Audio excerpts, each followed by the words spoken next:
Welcome to the Dialogue Book Report, where we talk about literature of interest to LDS readers. I'm Andrew Hall, an editor at Dialogue, a journal of Mormon thought, coming to you from Taipei, Taiwan. And today I'm joined by two authors whose short stories have appeared in the new book, The Path and the Gate, Mormon Short Fiction, edited by myself and Robert Raleigh, and published by Signature Press. The authors are Larry Menlove, the author of Calf Creek Falls, and David G. Pace, the author of Lana Turner Has Collapsed. So welcome, Larry and David. And could we start by giving us a brief introduction of your stories? Maybe Larry, if you can go first. Yeah, Calf Creek Falls. It's a little bit of an interior story of a mother, and she has two boys at home, and kind of a little bit of a rocky marriage, and she has this proclivity to get into cold water, and it's kind of skinny dip. So it's something she needs to do. It's kind of a way of releasing tensions and all this kind of stuff. But so she's on her way out to Calf Creek to have this little commune with the river and the water out there. So, I mean, that's a basic setup of the story. Okay. All right, David, how about yours? Yeah, so my story is about a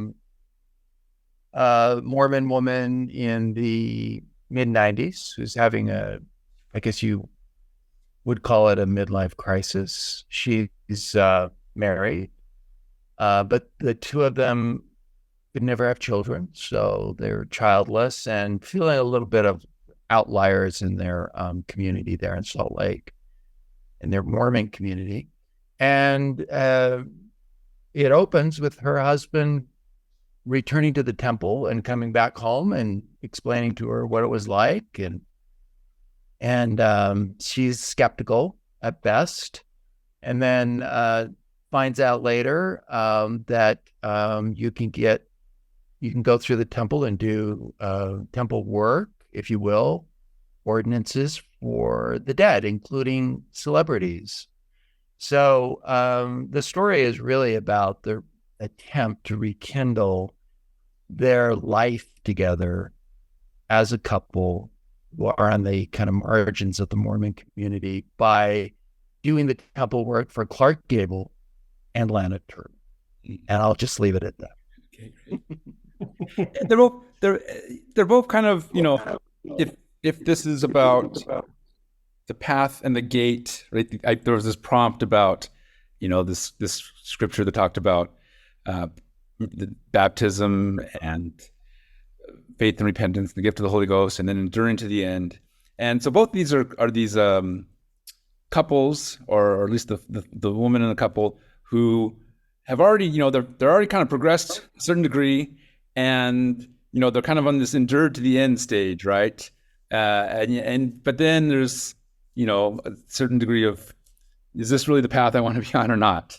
And kind of looking back on it like that. So that was Larry. Yours in particular seemed like it was very much, right on the nose of the prompt. Was the story written before, or was it based on the prompt? I would like to say that yes, you gave me a prompt, Andrew, and I nailed it out or hit it out of the park. But no, it is actually an older story, not that old, but yeah, when you gave us the prompt, I was going through some stories that I was working on this one at the time, and about baptism. Well, here's my character who essentially that's what she does every time she goes and gets in one of these cold water pools and communes with nature that way. It's a baptism in sense. So I thought, well, that's perfect. So that's the one I sat to you. It really was perfect. It really fit it very well. Yeah. Well, David, do you have any questions for Larry about his story? Well, Larry and I go way back, so I'm going to bust him up as much as possible here. Thanks, David. Yeah, I think it's interesting that our stories, the protagonist in both of our stories is named Gloria.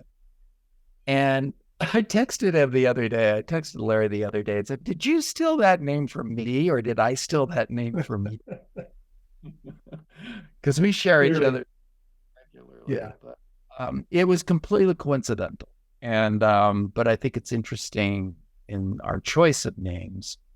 Gloria is my story, she's embarrassed about her name because it's very antique and kind of 19th century-ish or and not like Lana and not like Lana, And so, but it also, has all kinds of resonance with religious literature and biblical passages about angels and finding, becoming glorified, glorying in your life and experiencing spiritual growth and that sort of thing.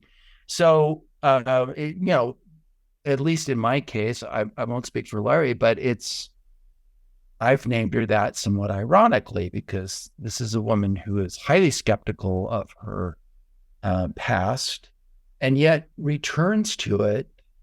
And I like to think that it's kind of touching the way she returns to it. And she does at one point believe that she has found her testimony again and that she is back on the path. And it doesn't turn out maybe the way that she expects it to. In fact, it clearly does not. Sorry, I hope that's not a spoiler alert. But I like to think that she's sympathetic. I'd like to think that she's somebody that will make you curl your teeth maybe a little bit in her irreverence. But I think she's genuine.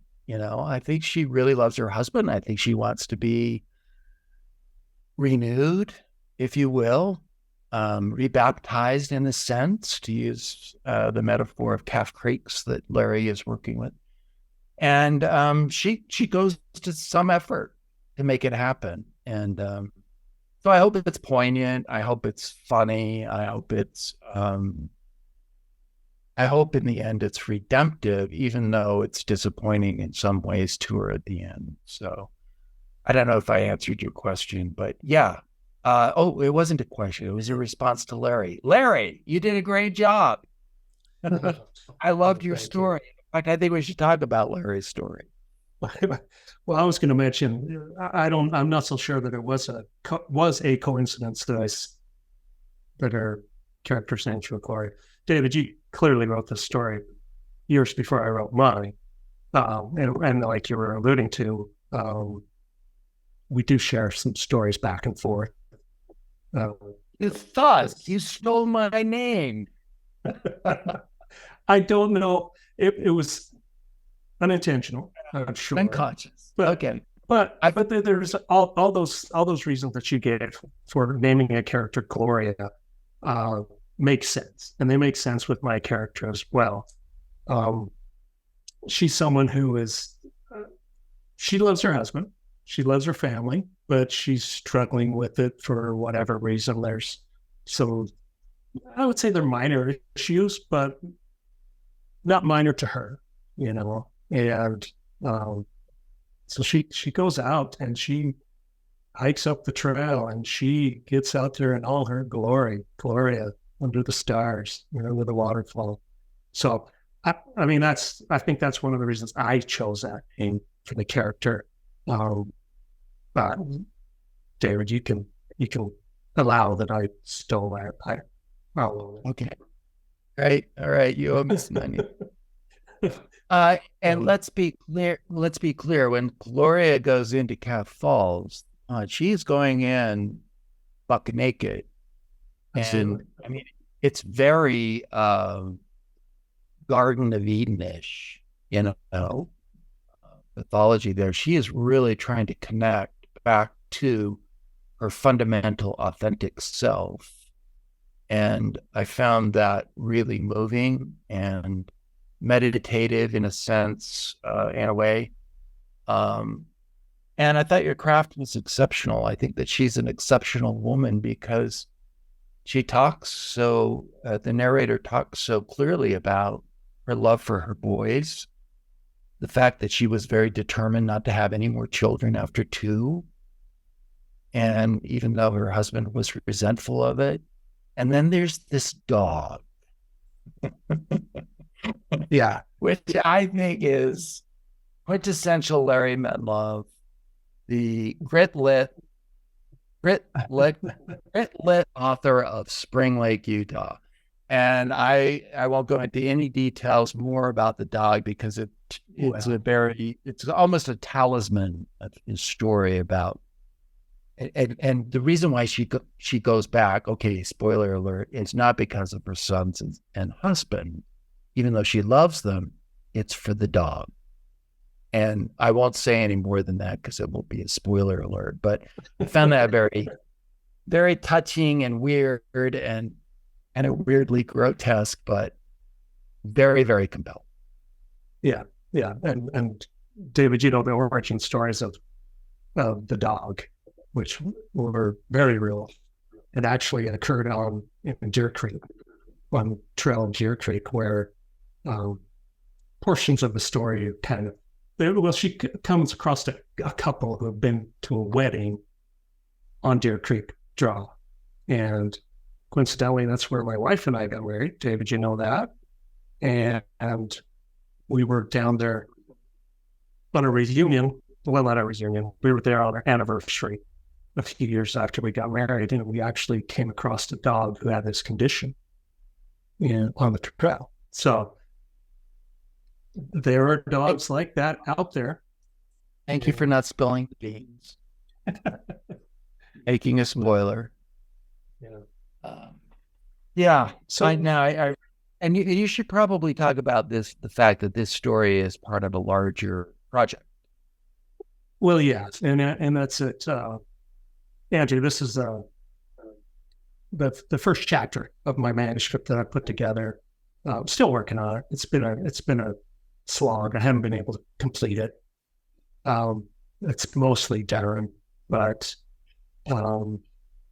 this is the first chapter. I started in the middle somewhere, and I went back and wrote this chapter. Then my objective with the manuscript is to have chapters that are standalone short stories, more or less, and the characters all kind of intermingle in the area around Boulder, Utah, Moab, or in the Boulder Mountains, in these areas. So it's a bigger. The first story I wrote started with the image of the dog, the main town of Trail in Deer Creek, and my wife and I were down in Fillmore to some hot pots down there, some hot water springs.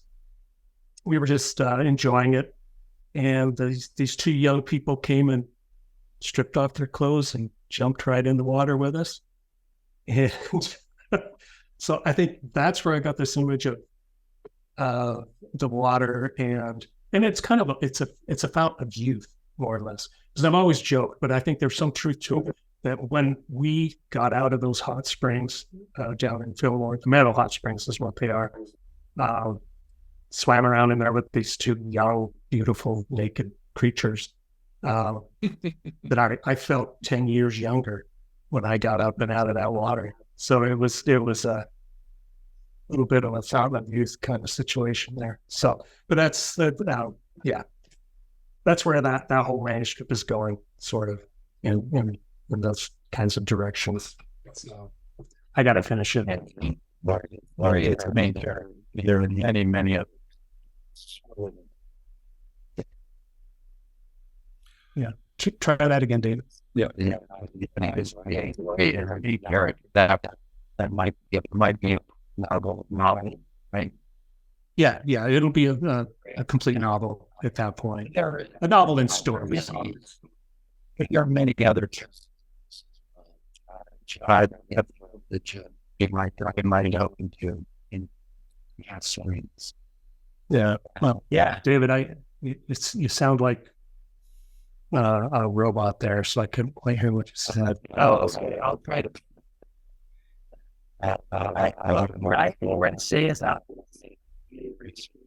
Yeah, we're not getting your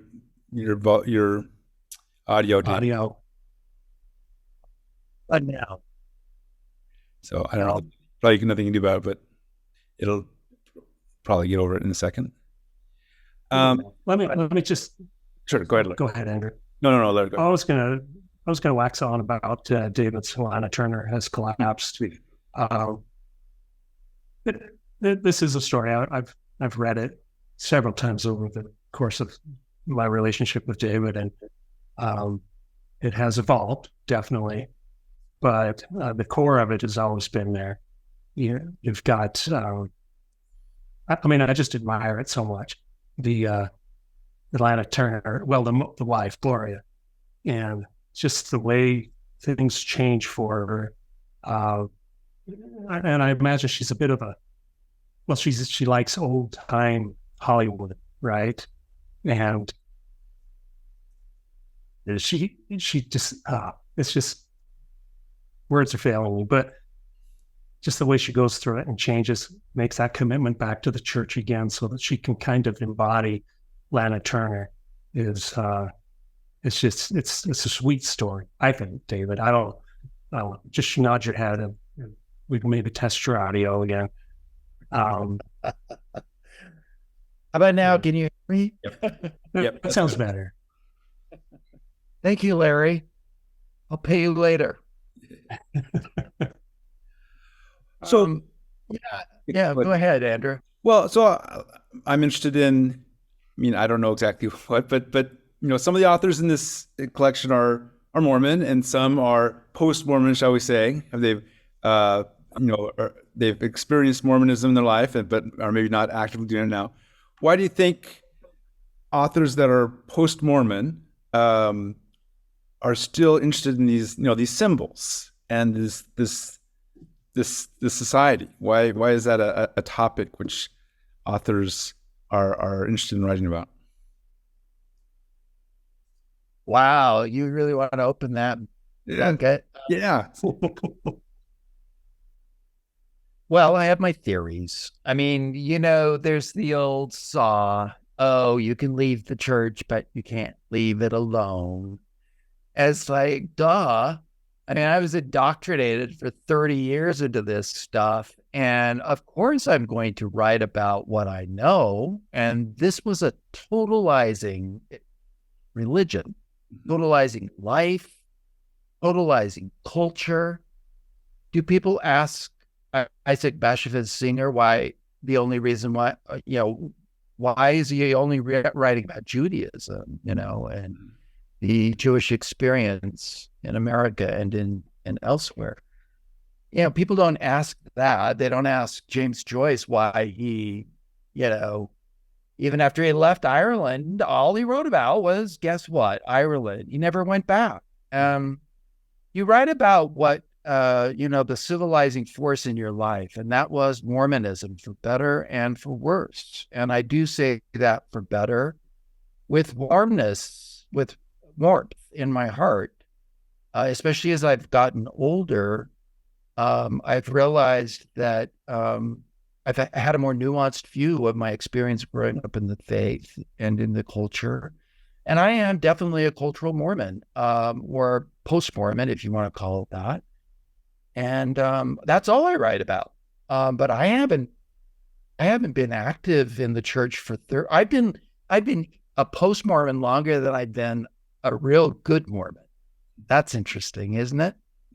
And it feels great and feels liberating. And now I'm shepherding some of my nieces and nephews who are going through the same transition that I did. And I'm able to do it with compassion and wisdom, I hope.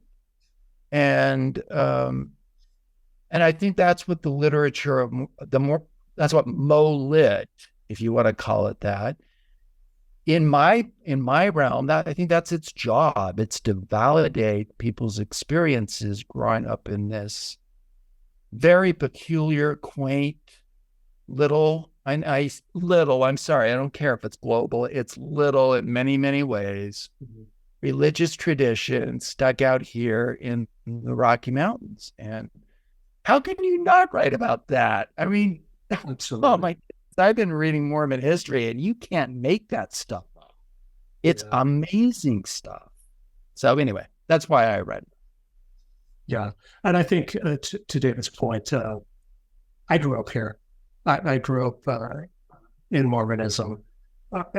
As like David said, I've been out of it longer than I was in it, but I still have family who are full believers, and I respect that. And just why wouldn't you write about this stuff? The symbolism you mentioned, Andrew, and I mean, all religions have all their doctrines and their rituals and all that. But I don't know. I think Mormonism is very unique. I think because it is an American story with Joseph Smith and Brigham Young, the nation builder out here. I'll tell you, when I came out of college and was trying to write some stories, I was putting these people and characters who weren't Mormon in places other than Utah, because I thought that people would be bored with Mormonism or Utah. There's nothing going on. But then I dared to kind of look underneath the covers, behind the bedroom doors, behind the bishop's door. And I trained myself not to be afraid to go there and just write about it. And my mom still doesn't like any of my stories necessarily, but I'm writing for myself. I'm writing for David always. And so, what David said, why wouldn't you write about it? It's interesting. I would like to. I haven't found a very good audience outside of Mormonism. The dialogue, the Sunstone, the Ariantum, those types of things. This book, and I'm very honored to be in it with all these other writers. But David and I, we talked about it. We would like to maybe push out away from just this kind of Mormon lit. But I'm very happy to be here. I am writing this stuff. It's what I'm writing, and it's good to have an audience. And I hope I don't offend anyone's mothers with anything I write. But no, it's great. They're both women in this. It's interesting that they're both very physical. Both stories are very physical, right? And with in the Lana Turner, we have this parallel tracks of their spiritual life and their sex life. Are both in it. And in Larry's story, it's this. The whole valley, this Calf Creek, seems to be kind of symbolic of her womb, right? And her kind of the womb and giving birth all seems to be a big part of the story. I don't know, David. Maybe I guess so. This kind of for Mormon readers, of course, this maybe pushes the envelope a little bit. But I gotta say, the funniest scene in this is the testimony talk that the woman does. When she jokingly bears her testimony with her husband. Anyway, I don't have a question there. I just appreciated all that. No, that's a good image. I'm going to steal that like I steal David's character names. Andrew, it's okay. When I did an excerpt for 15 Bytes magazine of Lana Turner, I was honored and horrified when the editor insisted that they put at the top, warning, this sensitivity warning, this has discussions about fellatio. So, that's okay. And more to the point, though, is that, sex, it plays an important role in this. And I didn't hold back on that because I think we do that too often, almost reflexively in Mormon storytelling. And that's too bad, because that's a huge part of our communicative lives with our spouses and with ourselves and with sometimes strangers, but it's all there. It's all part of that big thing called life. And in Larry's story, I don't know about you, but I read all kinds of eroticism into that. And I mean, it's very sensual. Whether it's erotic or not is something else. But, just he talks so fluidly, no pun intended, and beautifully about, going into the water and the water streaming off this young man's body at one point and her own body. And there's a little bit of sexual tension even with the young woman as she walks out with her boyfriend. Gloria notices her calves and things like that. Maybe I'm reading into it, Larry, but I found it beautifully sensual and erotic in a way that I think Mormon writers should lean into more as they continue to try to tell the story of the Mormon people. And I feel like in Lana, it is a very physical thing. I mean, she's getting her hair peroxided at one point, that's painful.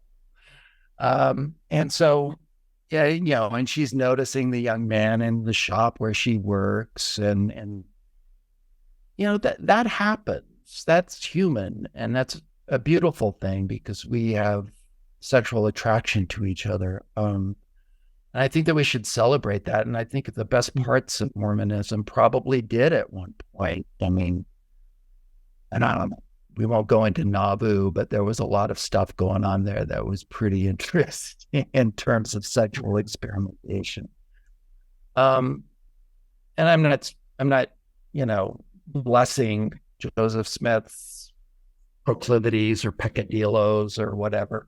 But I am saying that, at least he was having a conversation about male and female sexuality at some point and at some level. And that's probably something that we should, as fiction writers and poets and creative nonfiction writers, should lean into a little bit more because it is part of the human experience. And, we have this stereotype of Mormons as being basically sexless as sticks of gum, like Barbie and that's not how we live our lives. And behind the door, like Larry was talking about, there's a lot of interesting stuff going on that doesn't get told in testimony.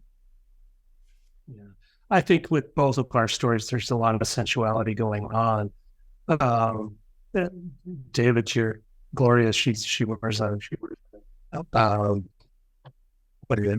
she cooks in an apron with a bikini on it, and just that fun back and forth with her husband, with Don, and I don't know that I purposely put a lot of the sensuality into my writing. I think it's just something that I lean into when I do write, whether it's because you're a purpose. I am, but I mean, just the calf of the woman walking out, the young girl walking out on the trail from Calf Creek Falls. I mean, I don't think I meant anything by that, but it's there. It's just, it certainly is there, and it's very sensual, a little homoerotic there. I mean, because Gloria notices and mentions it in her thoughts.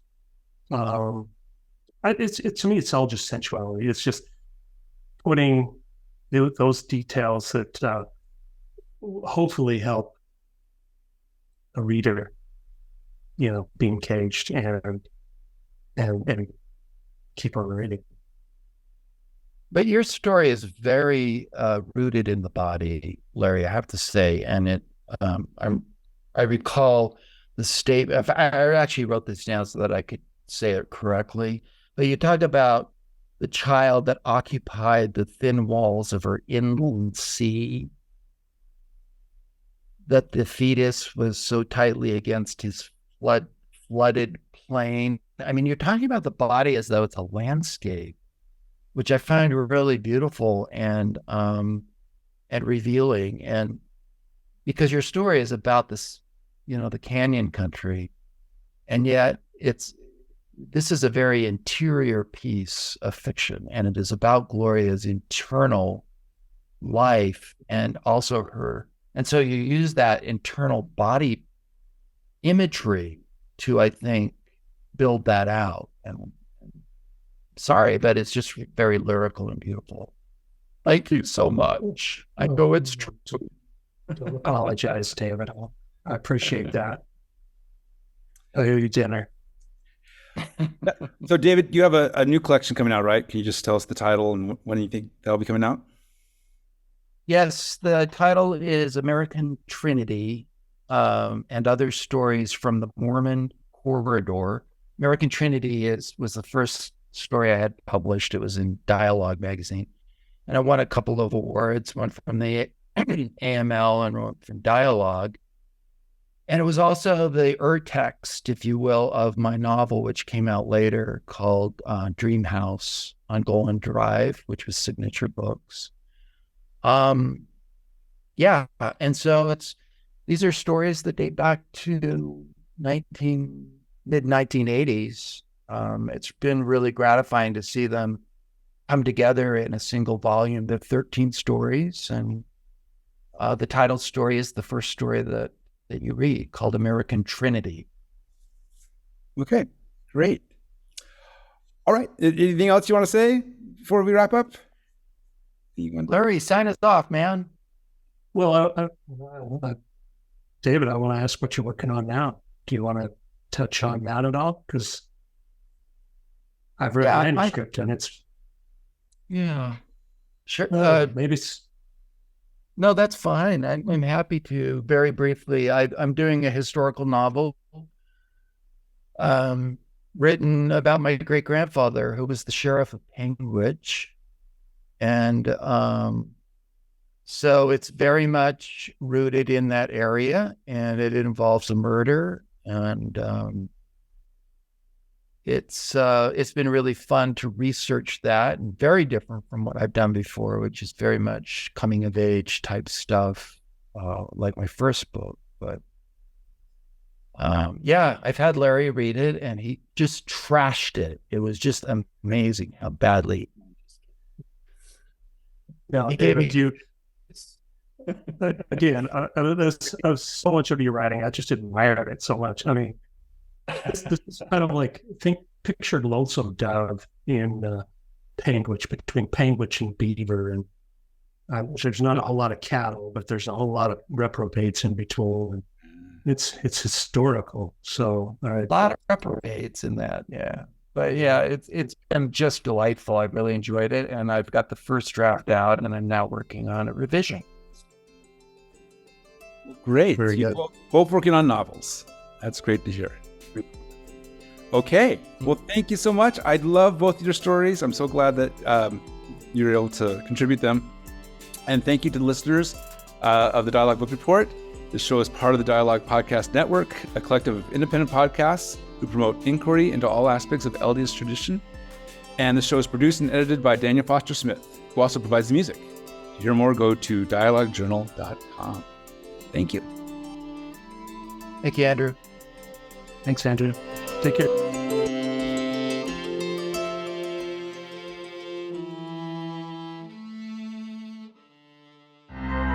Greetings. My name is Rebecca DeSchweinitz, and I'm thrilled to serve as a board member at the Dialogue Foundation and as one of the hosts of Dialogue Gospel Study. In each episode, which we record live the second and fourth Sunday of every month, we welcome esteemed speakers from a variety of backgrounds to share their insights and perspectives on the Come Follow Me lessons. Our aim is to spark meaningful conversations about the scriptures, to connect them to our personal experiences and to our understandings and explorations of the gospel. To stay in the loop with our upcoming lessons and this opportunity to engage with Mormon thought, culture, and belief, be sure to visit dialoguejournal.com and sign up for our newsletter. By doing so, you'll receive updates and timely links to join our live stream lessons. Additionally, you can catch up on our past guests and episodes by subscribing to Dialogue Journal on YouTube, Facebook, or wherever you listen to podcasts.